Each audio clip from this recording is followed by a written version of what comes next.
Fala galerinha, Caio Ferreira aqui, gravando mais uma live para falar o que você tem que ouvir na lata a respeito de tratamento da dor. E hoje eu vou falar brevemente sobre o que eu penso sobre as diversas lesões e quadros de dores no quadril, beleza? Ponto número 1.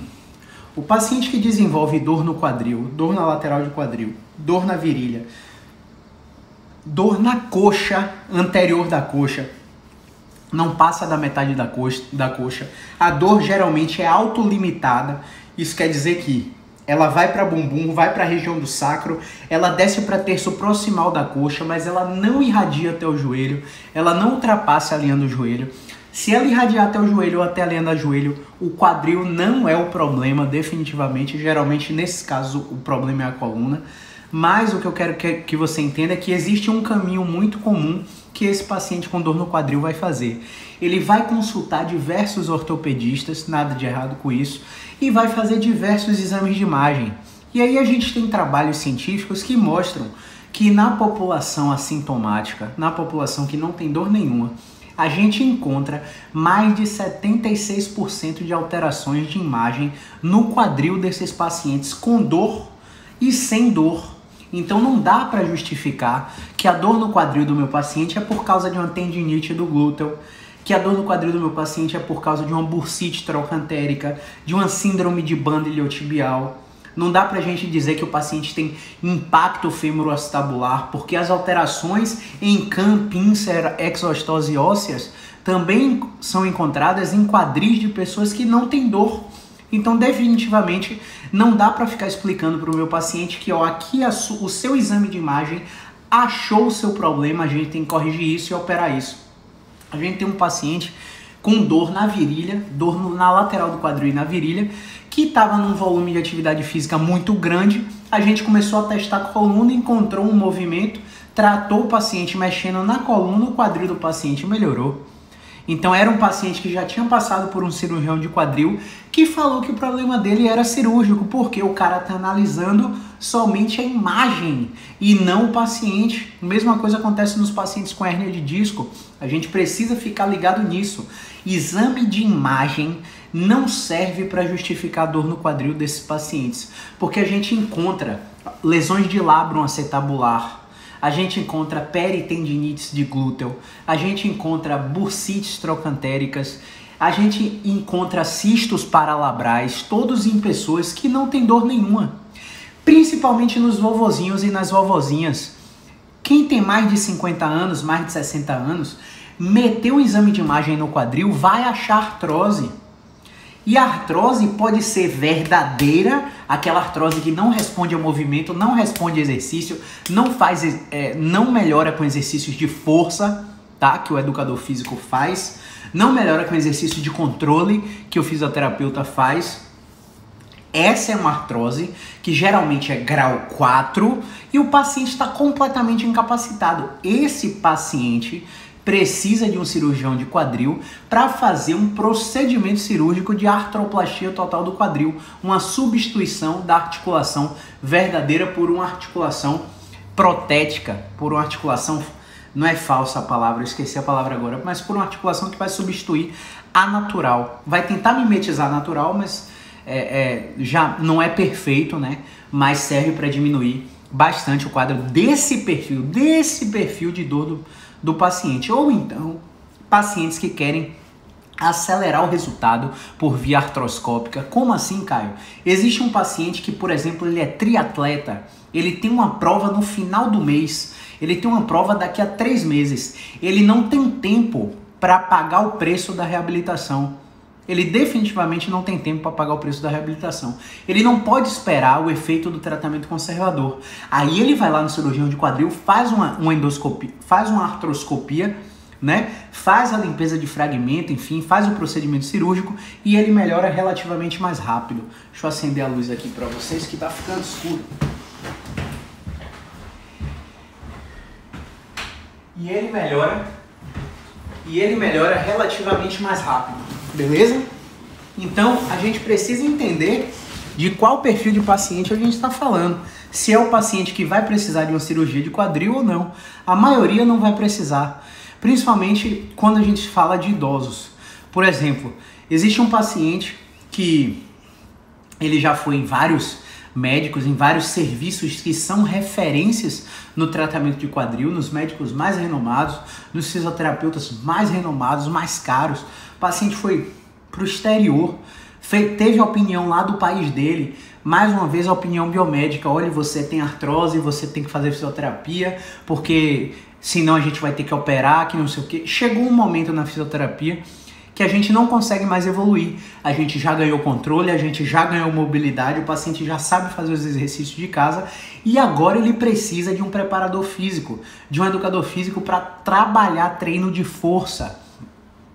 Só que foi incutido na crença desse paciente por diversos profissionais que exercício de academia gera impacto e degenera mais ainda a articulação. Você tem que tomar ácido hialurônico, plasma rico em plaquetas, fazer infiltração para diminuir dor, tomar opioide, andar com adesivo de opioide. Olha que loucura! Todas as evidências científicas na população com artropatia mostram que o exercício de força não precisa ser em amplitudes máximas, gera volume muscular, gera hipertrofia muscular e aumento da capacidade funcional e redução da dor. E o paciente está morrendo de medo de fazer uma musculação porque falaram para ele que era impacto, que isso vai ser ruim para os joelhos, vai ser ruim para os quadris e que ele vai ter que operar os dois. Então o trabalho com esse paciente é somente de conversa. Eu não faço mais nenhum exercício com esse paciente, porque esse paciente já sabe tudo que ele tem que fazer, ele já faz tudo em casa. Hora ou outra, uma vez no mês, uma vez a cada 45 dias, ele vem aqui com a mesma história e a gente fica fazendo todo aquele processo cognitivo, todo aquele processo de conversa para fazer ele entender que ele precisa de fato agora de um trabalho mais avançado, de força muscular. Beleza? Então, se você tem algum paciente com artrose, com lesões de quadril, falem para esse paciente, encaminhe essa live para esse paciente, porque esses pacientes precisam saber que essas alterações encontradas na imagem não são relevantes na maioria dos casos. Que se ele fizer fisioterapia e depois se ele fizer uma musculação depois da fisioterapia, existe uma grande probabilidade dele nunca precisar de uma artroplastia total de quadril, de um procedimento cirúrgico de quadril. E falar para esses pacientes que impacto é bom. Caio, como assim impacto é bom, Caio? Todo mundo falou que impacto é ruim. Olha só, nós vivemos sobre impacto. Eu tô aqui sentado, gravando essa live para vocês. E no que eu tô aqui sentado, a gravidade está exercendo impacto em minhas articulações. Minhas articulações estão deformando. E a palavra deformando não é uma coisa ruim. Esse deformando tem que ser substituído por se adaptando às cargas gravitacionais, remodelando esses tecidos, cicatrizando para tolerar a carga. Os discos reidratam e hidratam, a articulação começa a ter mais propriedade viscoelástica, isto é, mobilidade, tecido colágeno tipo 3, elastina, fibronectina. Todas essas substâncias são liberadas com exercícios de carga. E tudo foi associado para esses pacientes que carga é ruim. Então o trabalho principal que a gente tem que fazer é cognitivo. É fazer o paciente ter novas experiências com a carga para que o paciente passe a tolerar exercícios e passe a aceitar esses exercícios. À medida que esse paciente vai se expondo gradativamente a esses exercícios, o paciente vai melhorando cada vez mais, vai ganhando força, vai ganhando controle, vai ganhando confiança, vai vendo que a capacidade de dobrar, de esticar, de mover o quadril, de subir escada, de correr, está melhorando. Ele até sente dor, mas é muito menos do que antes dele fazer o trabalho de força, o trabalho de controle com o fisioterapeuta, né? O trabalho de força com o educador físico, né? Então, a gente precisa ficar ligado porque esses pacientes, o maior problema desses pacientes é o medo que profissionais de saúde desatualizados colocam na cabeça deles. Se você recebe uma informação dessa, que o seu quadril está com artrose e que ele vai degenerar e que você vai precisar de cirurgia, que você não pode fazer atividade de impacto, e nessas atividades de impacto a musculação está dentro, a corrida está dentro, o agachamento está dentro, como é que você vai se movimentar no dia a dia? Como é que você vai sentar para cagar no dia a dia? Como é que você vai abaixar para pegar um movimento? Você vai usar excessivamente a musculatura de uma forma automática. E de uma forma automática, você vai fazer com que essa articulação fique cada vez mais sobrecarregada, fique cada vez mais inutilizada, e o desuso gera cada vez mais incapacidade, o desuso gera cada vez mais depressão, o desuso cada vez mais gera o ciclo vicioso de dor, espasmo e mais dor. Então a gente precisa disseminar essas informações sobre os artigos científicos que vêm mostrando cada vez mais que impacto é bom para as articulações. Só que não é qualquer impacto, né? Você não vai pegar uma vovozinha que está com déficit de mobilidade de quadril e joelho e vai botar paciente para fazer pulo em pliometria no chão, né? Você vai usar uma cama elástica, vai trabalhar com amplitudes progressivas, respeitando o princípio de capacidade e demanda, respeitando contingência de tempo, contingência de dor, fazendo os exercícios na tolerância do paciente, sempre respeitando o semáforo, sempre respeitando se o paciente vai ficar pior depois, não faz o exercício, se ele vai ficar igual depois, continua o exercício, se ele vai ficar melhor depois, aí é que você pode continuar o exercício mesmo. E pessoal, o profissional que é expert em movimento, no tratamento da dor, estou falando de tratamento, não de treinamento, profissional que é expert em movimento para tratamento das patologias é o fisioterapeuta. O médico é especialista em doença, em inflamação. Se você está com a doença, está com inflamação, é o médico profissional que você tem que ir. Se você está com fraqueza, redução de capacidade desportiva, é o educador físico que você tem que ir. Se você está estressado, ansioso, depressivo com a pandemia, é o psicólogo que você tem que ir. Cada um vai trabalhar no seu quadrado para encontrar a melhor solução para esse paciente com dor no quadril. Lembrando, uma vez que essas alterações de imagem acontecem em pacientes que não têm dor também, muitas dessas dores no quadril são inespecíficas e é apenas uma coincidência que você fez um exame de imagem e achou uma artropatia lá, uma artrose, uma tendinite, por aí vai. É só uma coincidência. Você já estava muito estressado, privando o sono, trabalhando demais, com vários fatores psicossociais, inativo, bebendo pouca água, né? Sem uma higiene do sono adequada. Você já estava com tudo isso. E aí você teve uma dor inespecífica no quadril que ia passar em menos de 6 semanas, você deu o azar de encontrar um profissional que prescreveu um exame de imagem, aí encontrou um bocado de coisa feia no seu quadril, um bocado de alteração de nome feio nos laudos de ressonância. Aí ele, mas o quadril direito dói, o esquerdo não dói. Com certeza o seu quadril esquerdo tem as mesmas alterações que o direito, com certeza, porque ele sofreu a mesma carga que você tinha durante a sua jornada, durante a sua vida. Então, por que o quadril que o quadril esquerdo não dói e o quadril direito dói? Por que o joelho direito dói e o esquerdo não dói? Por que o ombro direito dói e o esquerdo não dói?